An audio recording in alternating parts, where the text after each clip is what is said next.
Bueno, en la península ibérica tenemos principalmente dos especies de felinos, el lince ibérico y el gato montés, que hemos visto también un par de ellos bien hermosos.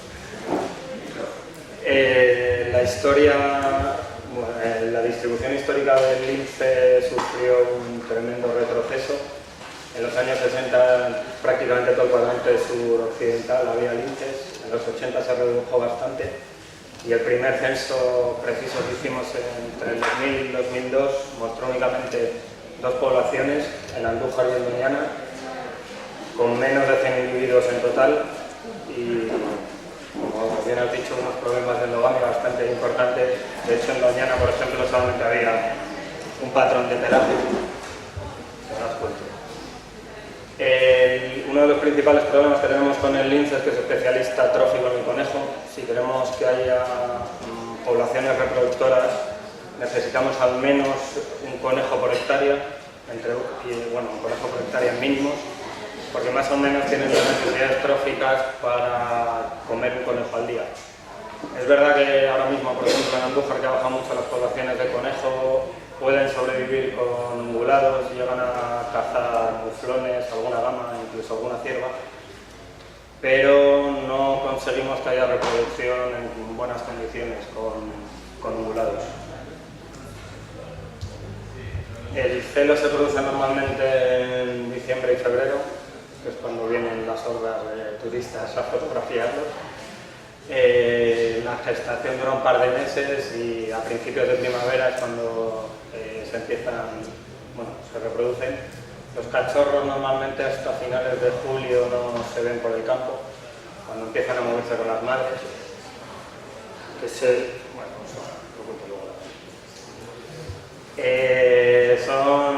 una especie territorial.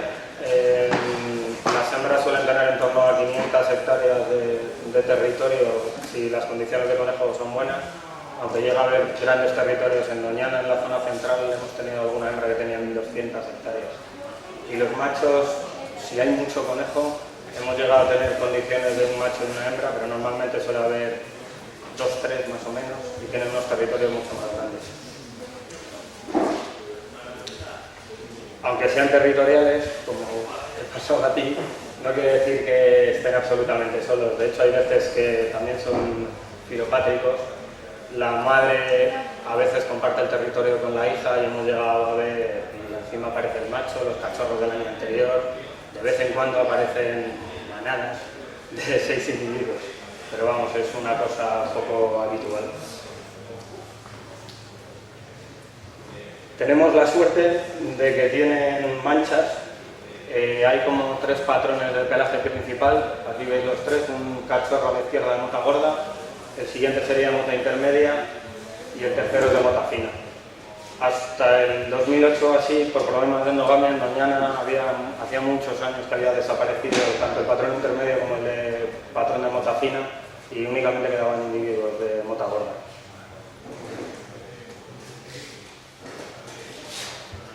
En el año 2000 empezamos a hacer estudios de la población, principalmente para ver cómo quedaba. Empezamos con muestreo de rastros y fotogrampeo y posteriormente en el 2004, entre el 2004 y el 2006 empezamos a radiomarcar también individuos.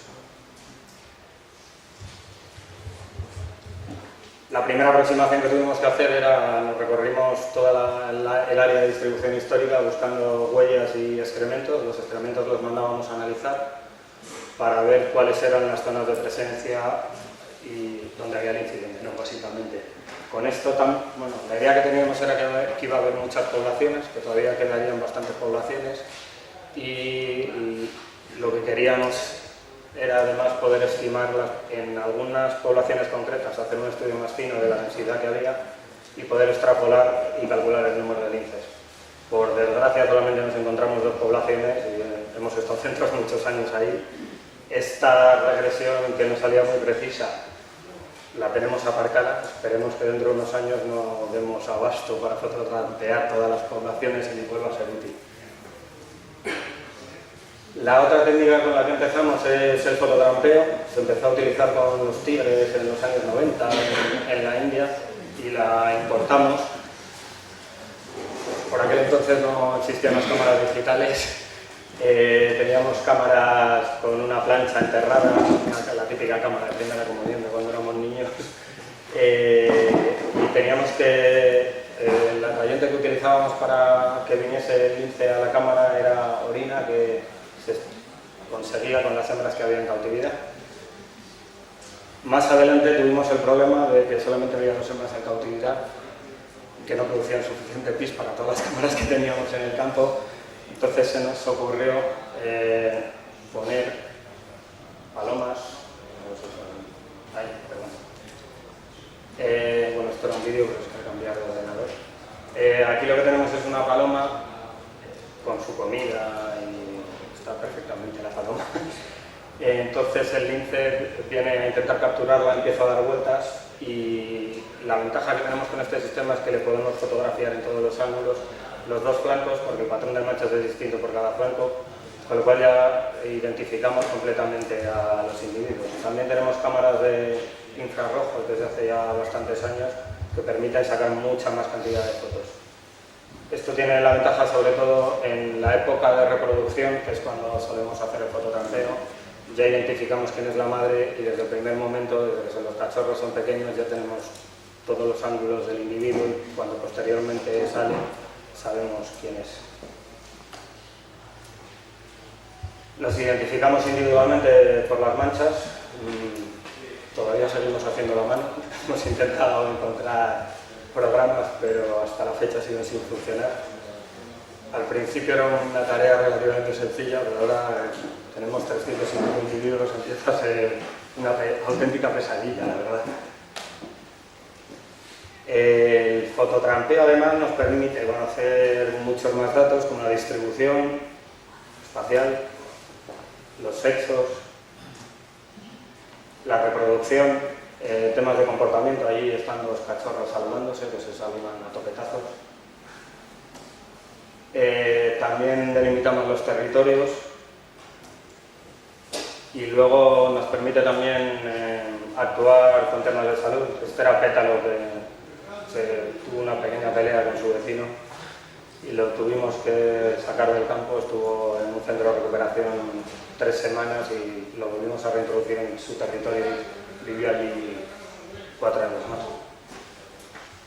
También obtenemos información sobre el árbol genealógico de los individuos. Llevamos ya 16 años, con lo cual podemos dibujar sin hacer análisis genéticos un poco todas las líneas genéticas.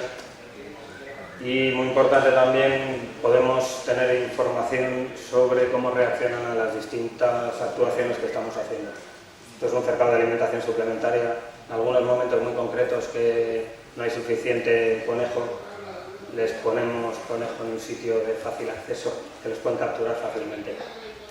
Pero sobre todo con el fototrampeo lo que sabemos es el número, con una precisión muy exacta, el número de individuos que tenemos.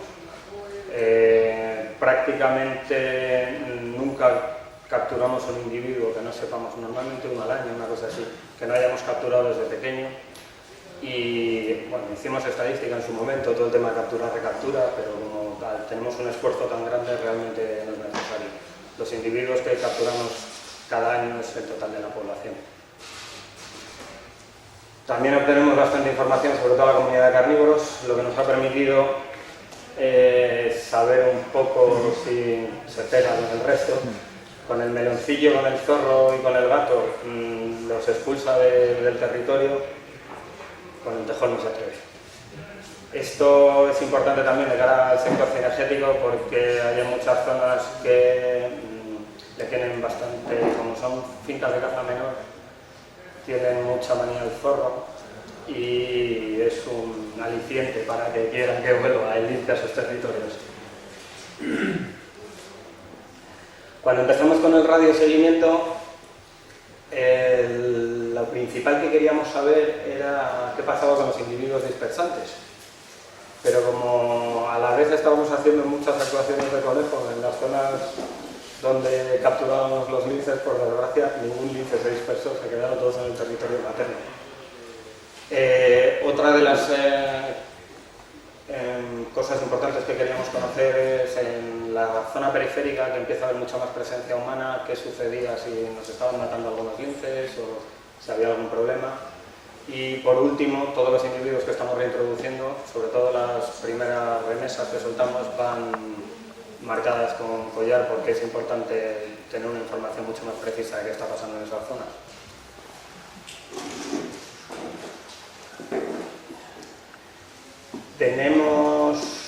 No solo tenemos el radiocollar convencional, últimamente estamos instalando collares GPS que nos dan una información territorial muy precisa. Esto es Puerto Bajo, que es donde estamos comenzando un proyecto de turismo. Pero también hemos tenido individuos que se han dispersado a distancias increíbles. Esto, Can y Kentaro, lo soltamos en Montes de Toledo en diciembre. Creo que es Can, ya ha vuelto, nació en Silves, en el centro de cría que está en el sur de Portugal, prácticamente ha vuelto al centro de cría, se ha incorporado a la zona de reintroducción que tenemos de allí. El otro individuo se fue a Navarra, después al País Vasco, Burgos, Valladolid, Zamora y ahora está casi en Oporto. Son casos excepcionales, pero que nos dan mucha información sobre el tipo de hábitat que utilizan para dispersión. Con todos estos datos de GPS hemos hecho modelos de selección de hábitat y modelos de dispersión. Esto todavía no hemos empezado a utilizarlo porque probablemente sea el proyecto siguiente. Aún no tenemos problemas de conectividad porque solamente había 2 poblaciones. Ahora, como estamos reintroduciendo nuevas poblaciones, probablemente en 4 o 5 años tengamos que empezar a trabajar más en serio en el tema.